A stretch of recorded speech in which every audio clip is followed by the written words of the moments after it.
السلام علیکم ورحمۃ اللہ وبرکاتہ۔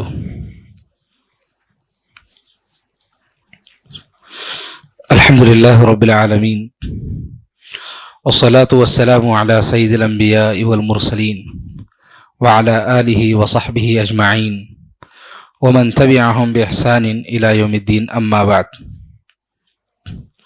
اعوذ باللہ من الشیطان الرجیم، بسم اللہ الرحمن الرحیم۔ حرمت علیکم امہاتکم وبناتکم واخواتکم وعماتکم وخالاتکم وبنات الاخ وبنات الاخت۔ اللہ رب العالمین نے سورہ نساء کی،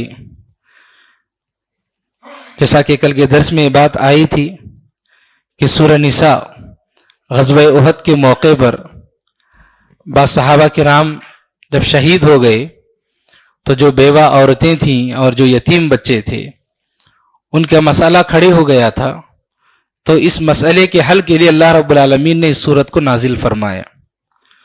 چنانچہ اس صورت میں اللہ رب العالمین نے وراثت کے کچھ مسائل کو اللہ رب العالمین نے پیش کیا کہ کس کو کتنا حصہ ملنا چاہیے وراثت میں۔ میراث کا یہ مسئلہ اللہ رب العالمین نے پیش کر دیا، اور پیش کرنے کے بعد اللہ نے کہا وصیۃ من اللہ، کہ یہ اللہ کی جانب سے قانون بنایا گیا ہے، تو اللہ کے قانون کو کوئی توڑ نہیں سکتا، اللہ کے قانون کی خلاف ورزی نہیں کرنا چاہیے، اور جو اللہ رب العالمین کی اور اس کے رسول صلی اللہ علیہ وسلم کی اطاعت کرتے ہیں تو ایسے لوگوں کے لیے جنت ہے، اور جو نافرمانی کرتے ہیں ان کے لیے جہنم ہے۔ یہ بات اللہ رب العالمین نے ہمیں بتائی۔ چنانچہ اس بات کا ہمیں ضرور خیال رکھنا چاہیے کہ لڑکے ہوں یا لڑکیاں، انہیں جو حصہ ملنا چاہیے وراثت میں حق کے مطابق جو حصہ ملنا ہے وہ دے دیں۔ ایسا نہیں کہ شادی کر کے دے دیے لڑکی کے لیے، کچھ خرچ کیا تھا شادی میں، اب اس سے یہ کہہ دیا کہ اب تمہارے لیے وراثت میں کوئی حصہ نہیں کیونکہ ہم نے شادی میں تھوڑا بہت خرچ کر دیا، تو یہ شریعت کی جو ہے اس کی تعلیمات نہیں ہیں۔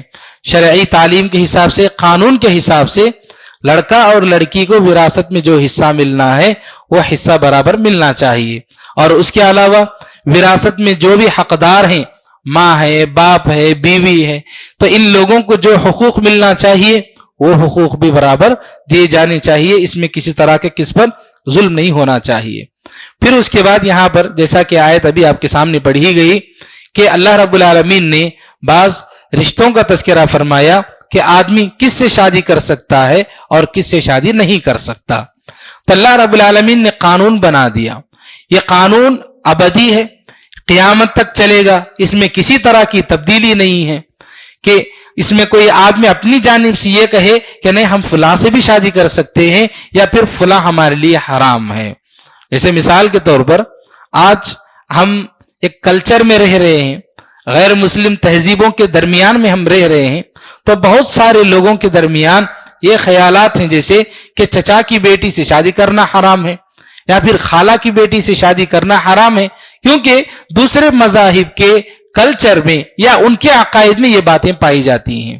تو کئی مسلمان یہ عقیدہ اپنے اندر بٹھا چکے ہیں کہ اس طرح سے خالہ کی بیٹی یا چچیری بہن سے شادی کرنا حرام ہے، تو نعوذ باللہ اس طرح کے خیالات یا عقائد رکھنا ایک بالکل غلط بات ہے، جبکہ اگر انہیں سمجھایا بھی جاتا ہے تو یہ کہتے ہیں کہ کیسے اسے ممکن ہے، یہ خون جو ہے ایک جو ہے باپ کا خون دوڑتا ہے، یعنی دادا کا جو ہے دو بھائیوں کے جو ہے اس میں خون دوڑتا ہے اور انہی کے بچے ہیں، یا پھر دو خالائیں ہیں تو دو خالاؤں کے بچوں کو کیسے شادی کر سکتے ہیں، اس طرح کے غیر ضروری اعتراضات کرتے ہیں۔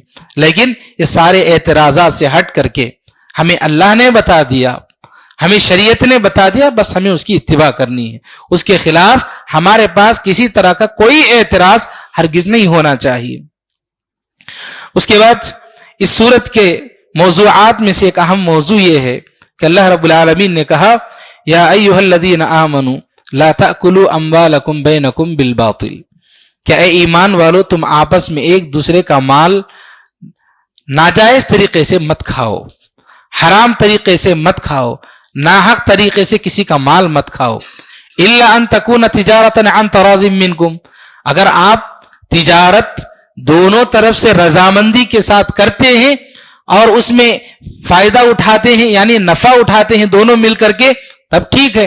لیکن آپ ایک کی رضامندی ہے کاروبار میں لیکن دوسرے کی رضامندی اگر نہیں ہے، اس میں دوسرا اس تجارت سے ناخوش ہے، اس ڈیل سے ناخوش ہے، تو پھر ایک آدمی کو جو فائدہ ملے گا وہ ناجائز ہے. یہی بات یہاں پر بتائی جا رہی ہے، الا ان تکون تجارتا عن تراض منکم، دونوں راضی ہونی چاہیے. ایک راضی ہے دوسرا ناخوش ہے، دوسرا کو وہ ڈیل پسند نہیں ہے یا پھر اس میں اس کو نقصان ہے، صرف ایک آدمی کو فائدہ ہے اور ایک ہی کو جو اس میں نفع مل رہا ہے، دوسرے کا کوئی فائدہ نہیں، نہ وہ خوش ہے، تو ایسی تجارت ناجائز ہے. یہ بات بتائی گئی. تو یہی نہیں بلکہ ہر وہ کاروبار، ہر وہ تجارت یا پھر ہر وہ کمانے کا کوئی ذریعہ جس میں ہم کسی کو دھوکہ دیتے ہیں، یا رشوت کا معاملہ ہو، چوری کا معاملہ ہو یا کچھ بھی ہو، دوسروں کا مال اگر ہم ناحق طریقے سے کھاتے ہیں تو یقیناً یہ ایسا معاملہ ہے. اللہ رب العالمین نے فرمایا وَلَا تَقْتُلُوا أَنفُسَكُمْ، گویا کہ آپ اس کا مال نہیں بلکہ آپ اس کا قتل کر رہے ہو. اتنا بڑا جو ہے اس کو گناہ ملے گا، یہ بات اللہ رب العالمین بتا رہے ہیں. تو ناحق طریقے سے کسی کا مال نہیں کھانا چاہیے، یہ بات ہمیں بتائی گئی ہے. اور اس کے علاوہ اس سورت کا ایک اہم موضوع یہ بھی ہے کہ دوسروں کے اللہ رب العالمین نے جو عہدہ دیا ہے یا کسی کو کوئی پوزیشن دی ہے، ہمیں اس کے عہدے کا یا اس کی پوزیشن کا ہمیں احترام کرنا چاہیے. ایسا نہیں کہ آدمی حسد کی وجہ سے یہ سوچے کہ اس کی پوزیشن گر جائے، اس کا جو مقام و مرتبہ ہے وہ گر جائے، وہ نیچے گر جائے اور میں اوپر چلا جاؤں. آدمی یہ نہ سوچے، بلکہ اللہ رب العالمین نے ہر آدمی کو اس کی حیثیت کے حساب سے اللہ جس کو جتنا چاہتا ہے، جس کو جو مقام و مرتبہ دینا چاہتا ہے، اللہ رب العالمین اس کو وہ دیتا ہے. کوئی آدمی کسی اور مقام مرتبے کو برداشت نہیں کر سکتا، شاید اس مقام و مرتبے کی وجہ سے وہ گمراہ ہو سکتا ہے، اس لیے اللہ رب العالمین اس کو مقام و مرتبہ نہیں دیتا. اس کے لیے جو مناسب مرتبہ ہے، اس کے لیے جو مناسب مقام ہے، اللہ اس کو وہ دیتا ہے. تو آدمی ہم کو جو ملا ہے ہم اس پر خوش رہیں، اللہ کا شکر ادا کریں، لیکن دوسروں کے مقام و مرتبے، دوسروں کی پوزیشنز کے سلسلے میں ہم فکر مند نہ رہیں، حسد نہ کریں، ان کے خلاف غلط افکار و خیالات ہم نہ رکھیں. یہ باتیں ہمیں یہاں پر اللہ رب العالمین نے اس آیت میں بیان فرمایا وَلَا تَتَمَنَّوْا مَا فَضَّلَ اللَّهُ بِهِ بَعْضَكُمْ عَلَى بَعْضٍ. اور اس کے بعد اللہ رب العالمین نے اس سورت کے اندر ایک اور بات بتائی، فرمایا الرجال قوامون علی النساء بما فضل اللہ بعضهم علی بعض وبما انفقوا من اموالهم. اللہ رب العالمین نے یہاں پر مردوں اور عورتوں کے سلسلے میں ایک فیصلہ سنایا ہے. وہ فیصلہ اور قانون یہ ہے کہ اللہ نے کہا کہ مرد لوگ عورتوں یا گھر والوں کے ذمہ دار ہیں. مردوں کی جو ہے گھر میں ایسی برتری ہے کہ گھر والوں کو چاہیے کہ عورتیں ہوں یا بچے، ان کو چاہیے کہ گھر میں جو باپ ہے، مرد ہے، اس کی جو ہے وہ اتباع کریں، اس کی جو ہے اس کی فرما برداری کریں. یہ بات اللہ رب العالمین نے یہاں پر بتائی.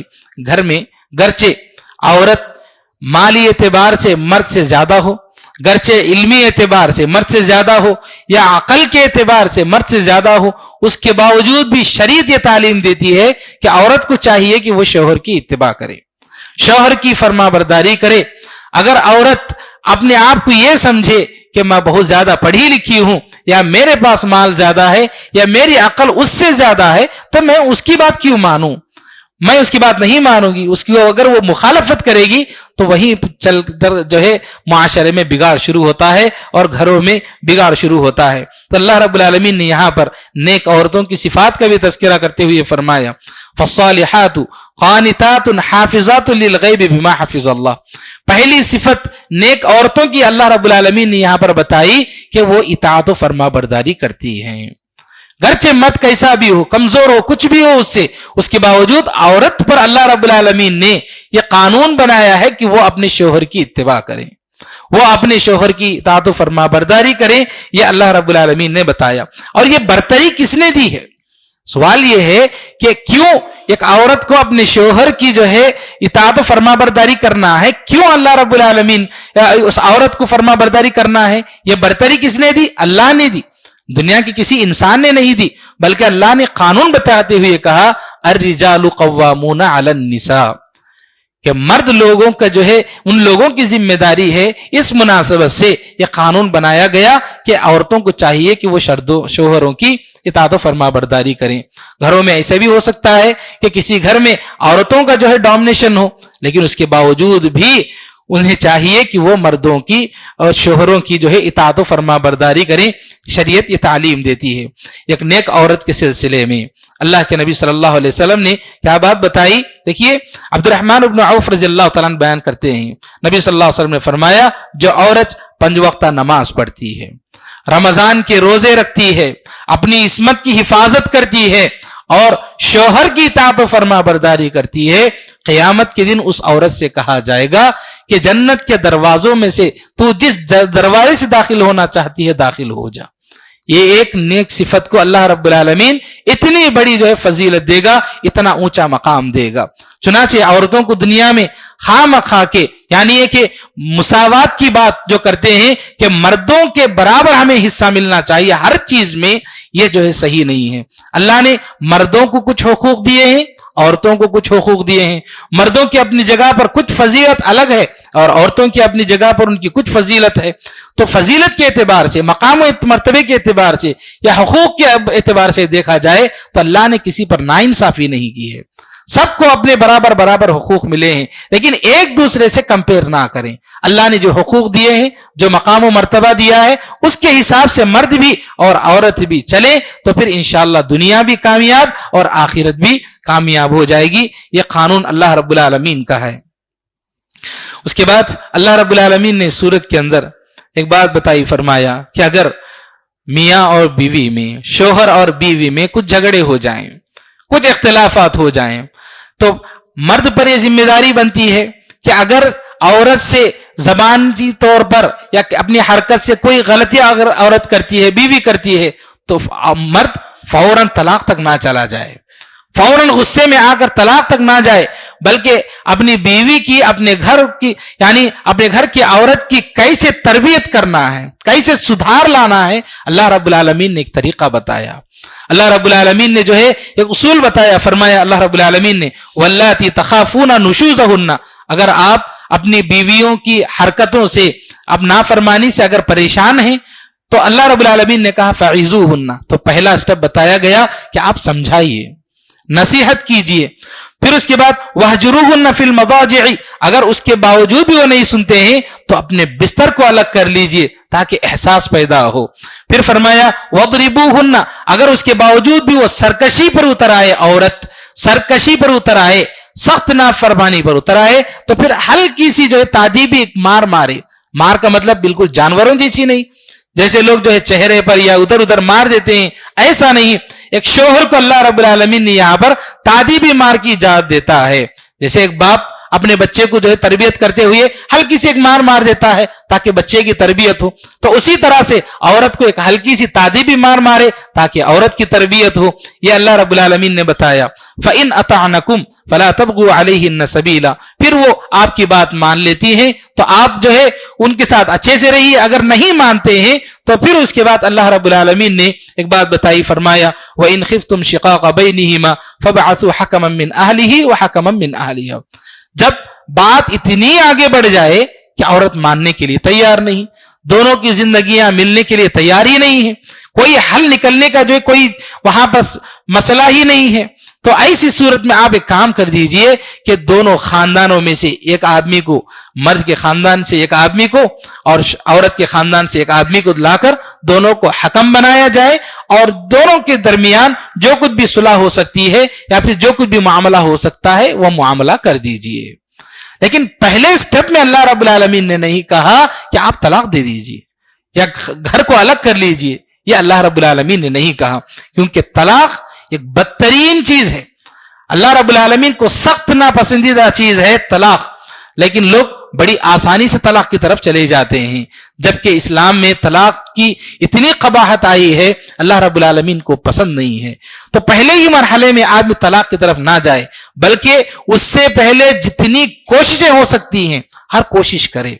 ہمارے معاشرے میں آج مسلم خواتین کو ہم دیکھتے ہیں، اتنی خواتین طلاق شدہ ہیں، اتنی خواتین طلاق شدہ ہیں، یا پھر طلاق شدہ نہیں تو کم از کم مرد اور عورت الگ الگ رہ رہے ہیں، کئی سالوں سے الگ الگ رہ رہے ہیں. یہ ہمارے معاشرے کی صورتحال ہے. اسلام اس بات کی تعلیم نہیں دیتا ہے، نہ دور رہنے کی تعلیم دیتا ہے اور نہ ہی چھوٹی چھوٹی بات پر طلاق دے کر زندگیاں برباد کرنے کی تعلیم دیتا ہے. اور ان کے جو چھوٹے چھوٹے بچے ہیں ان کے اوپر جو اثرات مرتب ہوتے ہیں وہ بڑے خطرناک ہوتے ہیں، ان کی تربیت کے مسائل ہوتے ہیں بچوں کے. تو غرض یہ کہ اسلام اس بات کی تعلیم نہیں دیتا کہ آپ پہلے ہی مرحلے میں طلاق دے دو. شوہر اور بیوی کے درمیان اختلافات آتے ہیں تو وہ چہار دیواری کے اندر پہلے ہونی چاہیے. یعنی یہ کہ اسلام یہ تعلیم دے رہا ہے کہ آپ اپنے بند کمرے میں مسئلے کو حل کرو، اپنے ماں باپ کے پاس بھی مت لے جاؤ، اپنے بڑوں کے پاس بھی مسئلے کو مت لے جاؤ، خود حل کرنے کی کوشش کرو. آخر میں جب مسئلہ حل نہیں ہو رہا ہے تب آپ بڑوں کے پاس لے جائیے، کیونکہ پہلے ہی مرحلے میں بڑوں کے پاس لے جاتے ہیں تو بڑے مسئلوں کو بڑا کر دیتے ہیں. تو اس لیے شریعت نے کہا کہ آپ خود سے مسائل کو حل کرنے کی پہلے مرحلے میں کوشش کیجئے. یہ شریعت ہمیں تعلیم دیتی ہے. اس کے بعد اللہ رب العالمین نے یہاں پر اس صورت میں نماز کے سلسلے میں کچھ تعلیمات دی ہیں. اللہ رب العالمین نے کہا اے ایمان والو، جب آپ نماز کو آتے ہیں تو نماز کو نشے کی حالت میں نہ آئیں. آپ ایسی حالت میں آئیں کہ آپ جو کچھ بھی پڑھیں گے یا جو کچھ بھی بولیں گے آپ جان لیں کہ کیا بول رہے ہیں، کیا پڑھ رہے ہیں. ایسی حالت میں ہیں تو آپ آئیے نماز کو. تو شراب وغیرہ کی حالت میں جو لوگ ہوتے ہیں ان کے سلسلے میں تعلیم دی گئی کہ آپ شراب پی کر نماز کو آتے ہیں تو آپ کو اجازت نہیں ہے. تو یہاں پر یہ بات بتائی گئی. اور دوسری بات یہاں پر تعلیم دی گئی کہ آپ مساجد میں، یعنی یہاں پر خصوصی طور پر مساجد میں داخل ہونے کے آداب بتائے گئے، اس کے جو ہے طریقے بتائے گئے کہ آپ نشے کی حالت میں مسجد میں آ نہیں سکتے.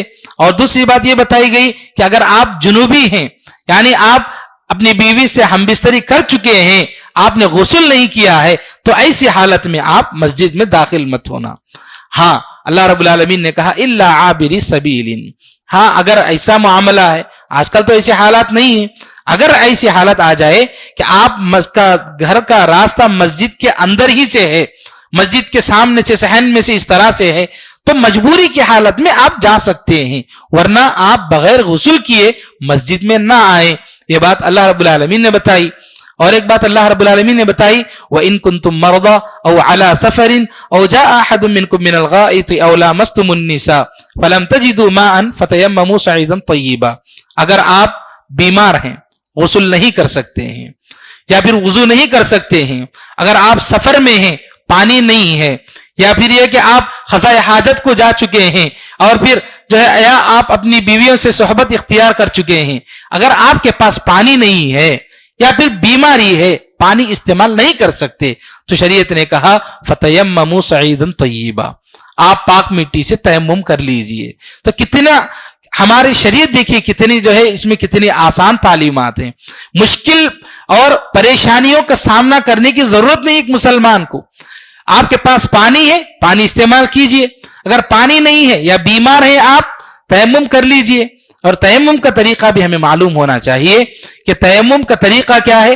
آدمی ایک مرتبہ اپنے دونوں ہاتھوں سے زمین پر مارے، ایک مرتبہ زمین پر مارے، پھر اپنے دونوں ہاتھوں کو اٹھائے.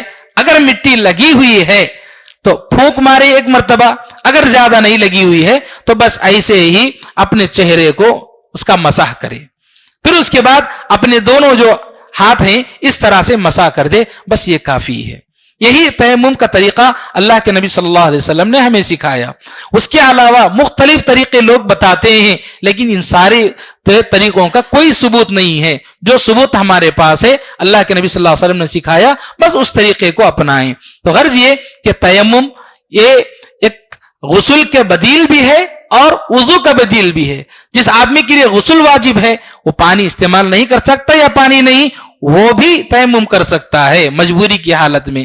جیسے ہی پانی آ جائے فوراً اس کو غسل کر لینا چاہیے. اور اگر کوئی آدمی ضرورت مند ہے، یعنی وضو کرنا ہے، اس کے پاس پانی نہیں ہے اور بیمار ہے سخت، وہ وضو بھی نہیں کر سکتا پانی سے، تو ایسا آدمی بھی تیمم کر سکتا ہے. سخت ٹھنڈی کے دن ہے، آدمی پانی استعمال نہیں کر سکتا یا گرم پانی نہیں ہے تو آدمی تیمم کر سکتا ہے، اس میں کوئی حرج کی بات نہیں، اللہ رب العالمین نے آسانی پیدا کر دی ہے۔ تو یہ اللہ رب العالمین نے یہاں پر نماز کے سلسلے میں کچھ باتیں بتائی، اور نماز کے سلسلے میں ہمیں اس کے علاوہ جو باتیں یاد رکھنی ہیں وہ یہ کہ نماز کو آتے ہوئے آدمی کچھ جو مکروہات ہیں، کھانے پینے کی چیزیں جس سے بدبو آتی ہے، ایسی چیزوں اس سے بھی اجتناب کرے۔ جیسے اللہ کے نبی صلی اللہ علیہ وسلم نے پیاز، لہسن، ایسی جو بھی چیزیں جن کے کھانے سے منہ سے بدبو آتی ہے، ایسی چیزیں کھا کر آنے سے جو ہے روکا ہے۔ آدمی کھا کر آتا ہے، منہ سے بدبو آتی ہے، نہ صرف انسانوں کو بلکہ فرشتوں کو بھی اسے تکلیف ہوتی ہے کہ اللہ کے نبی صلی اللہ علیہ وسلم نے، اللہ کے نبی صلی اللہ علیہ وسلم کے پاس صحابہ کرام بیٹھے ہوئے تھے ایک مرتبہ، یہ مسجد کی بات نہیں، نماز کی بات نہیں، مسجد کے باہر تھے اللہ کے نبی صلی اللہ علیہ وسلم، تو صحابہ کرام نے کھانے کی کچھ چیزیں دی، اس کا تعلق منہ سے جو بو آتی ہے، ایسی ایک چیز تھی، حلال چیزیں، پاکیزہ چیزیں ہی ہیں لیکن منہ سے بو آتی ہے، تو اللہ کے نبی صلی اللہ علیہ وسلم نے کہا کہ فلاں شخص کو دے دیجئے، وہ کھا لیں گے۔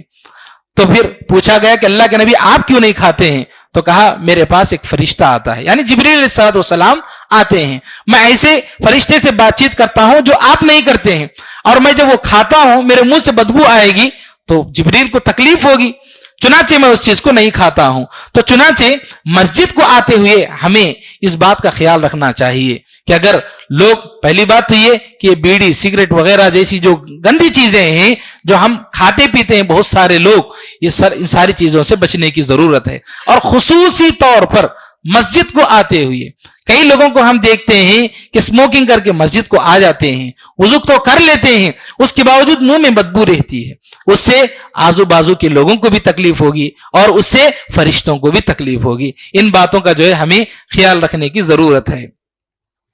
اس صورت کے موضوعات میں سے ایک اہم موضوع یہ بھی ہے کہ اللہ رب العالمین نے کہا ان اللہ یأمرکم ان تؤدوا الامانات الی اہلھا، اللہ رب العالمین آپ لوگوں کو اس بات کا حکم دیتا ہے کہ اللہ نے آپ کو جو امانتیں دیا ہے ان امانتوں کو پورا کرو۔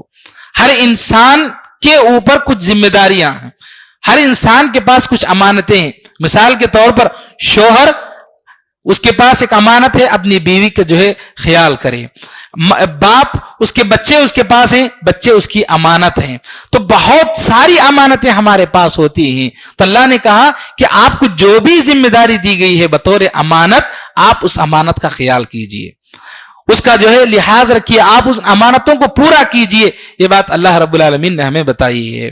اور دیکھیے حضرت عمر رضی اللہ تعالیٰ عنہ، دیکھیے جب خلیفہ تھے عمر رضی اللہ تعالیٰ عنہ کہتے تھے کہ اگر میری خلافت میں، یہاں نہیں کسی اور ملک میں بھی کہیں پر اگر کسی گھوڑے کو کہیں پر ٹھوکر لگتی ہے تو قیامت کے دن مجھے اس کے بارے میں سوال کیا جائے گا، اس بات کا مجھے ڈر ہے۔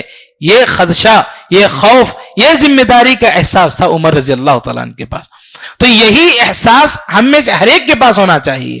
مجھے ایک نوکری ملتی ہے یا پھر مجھے بھی کوئی ذمہ داری دی جاتی ہے یا مجھ پر کوئی جو ہے کام مجھ کو کرنے کے لیے دیا جاتا ہے تو وہ ایک امانت ہوتی ہے، اس امانت کو کیسے نبھائیں؟ پوری ذمہ داری کے ساتھ نبھانا چاہیے۔ یہ بات ہمیں یہاں پر بتائی گئی۔ اور ایک بات یہ بھی معلوم ہونا چاہیے کہ آدمی عہدے کے پیچھے نہ بھاگے، آدمی منصب کے پیچھے نہ بھاگے، کسی پوزیشن کے پیچھے نہ بھاگے۔ منصب، پوزیشن یا کوئی بڑی چیز حاصل کرنا، کوئی اونچا مقام، اس کے پیچھے آدمی نہ بھاگے، مانگ کر کوئی چیز نہ لے۔ اگر اس کو دی جاتی ہے یہ الگ بات ہے کہ آدمی لے سکتا ہے، لیکن آدمی کسی چیز دنیا کے پیچھے، عہدوں کے پیچھے آدمی نہ بھاگے۔ جو لوگ بھاگتے ہیں کسی پوزیشن کو حاصل کرنے کے لیے، مانگ کر لیتے ہیں، اللہ کے نبی صلی اللہ علیہ وسلم نے کہا ایسے آدمی کو عہدہ نہ دیا جائے، کیونکہ عمومی طور پر جو لوگ مانگ کر لیتے ہیں عہدے اور پوزیشن، ایسے لوگ امانت میں پورا جو ہے خیال نہیں کرتے ہیں۔ چنانچہ ہمیں چاہیے کہ بھاگے نہ کسی جو ہے ذمہ داری کے پیچھے۔ اگر کوئی ذمہ داری ہم کو ملتی ہے امانت، تو اس کا جو ہے ہمیں مکمل خیال رکھنا چاہیے۔ اس صورت میں ایک اور اہم بات اللہ رب العالمین نے بتائی یہاں پر، یا ایھا الذین آمنوا اطیعوا اللہ واطیعوا الرسول واولی الامر منکم، کہ آپ اللہ کی اطاعت کیجئے، رسول کی اطاعت کیجئے، اور آپ کے اوپر جو نگران ہیں، آپ کے جو بڑے ہیں، آپ ان کی اطاعت کیجئے، آپ کے جو ولی الامر ہیں آپ ان کی بھی اطاعت کیجئے۔ اس کے بعد اللہ رب العالمین نے کہا یہاں پر فَإِن تَنَازَعْتُمْ فِي شَيْءٍ، اگر آپ کے درمیان کسی معاملے میں اختلاف ہو جائے، اس کا مطلب یہ ہوا کہ اختلاف ہوتا ہے، اختلاف علمی مسائل میں بھی ہوگا، کسی اور خاندانی مسئلے میں بھی ہوگا. جب اختلاف ہو جائے تو اللہ رب العالمین نے کہا فردوہ الی اللہ والرسول، تو آپ فیصلہ کرنے کے لیے اللہ اور اس کے رسول صلی اللہ علیہ وسلم کی تعلیمات کی طرف جائیے، کیونکہ ہمارے دینی یا زندگی کے معاشرتی جو بھی مسائل ہیں اس کا حل قرآن اور حدیث میں ہے، اللہ اور اس کے نبی صلی اللہ علیہ وسلم کی تعلیمات میں ہے، چنانچہ ہمیں اس کی طرف جانا چاہیے. یہ بات اللہ رب العالمین نے ہمیں یہاں پر بتائی. اور ایک اہم موضوع اس صورت کا یہ ہے، اللہ رب العالمین نے کہا من یشفع شفاعۃ حسنہ یکن لہ نصیب منہا. اللہ کے نبی صلی اللہ علیہ وسلم کے پاس ایک آدمی آیا اور اس نے اپنی ضرورت کو پیش کیا نبی صلی اللہ علیہ وسلم کے سامنے، تو نبی صلی اللہ علیہ وسلم نے اس کی بات سن لی. اس کے بعد صحابہ کرام سے کہا کہ اگر کسی آدمی کی آپ اچھی سفارش لے کر آتے ہیں تو لے کر آئیے، اچھی بات ہے، آپ کو اس کا اجر ملے گا. مطلب یہ ہوا کہ کوئی آدمی ضرورت مند ہے تو آپ اس کی سفارش، جو آدمی ضرورت اس کی پوری کر سکتا ہے، آپ اس کی سفارش لے کر اس کے پاس جا سکتے ہیں، بلکہ جانے پر اس کو اجر ملے گا. یہ بات اللہ رب العالمین نے بتائی. اور کوئی آدمی بری سفارش کرتا ہے تو اس کو جو ہے گناہ ملے گا. بری سفارش نہ کریں، بلکہ اچھے کاموں میں کسی بھلائی کے لیے آپ کی سفارش سے کسی کو فائدہ ہو سکتا ہے تو آپ فائدہ پہنچائیے. یہ بات اللہ رب العالمین نے بتائی.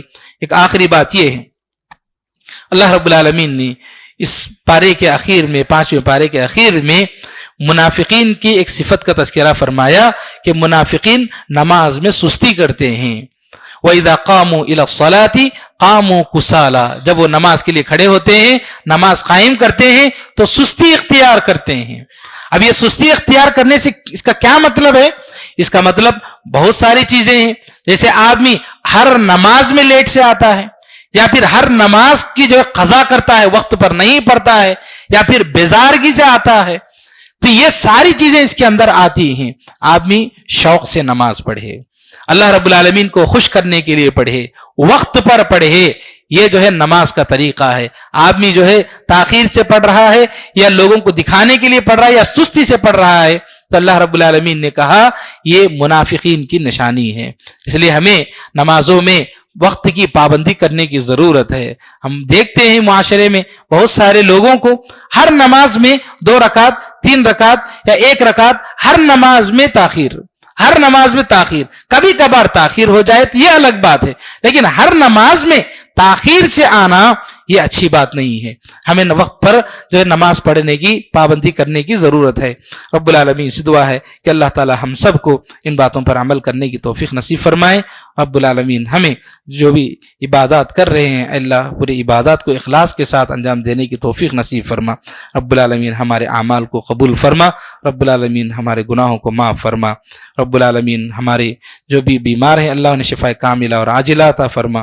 رب العالمین ہمارے مرحومین کی مغفرت فرما. اللہ جب تک ہمیں دنیا میں زندہ رکھ، کتاب و سنت کے مطابق زندگی گزارنے کی توفیق نصیب فرما.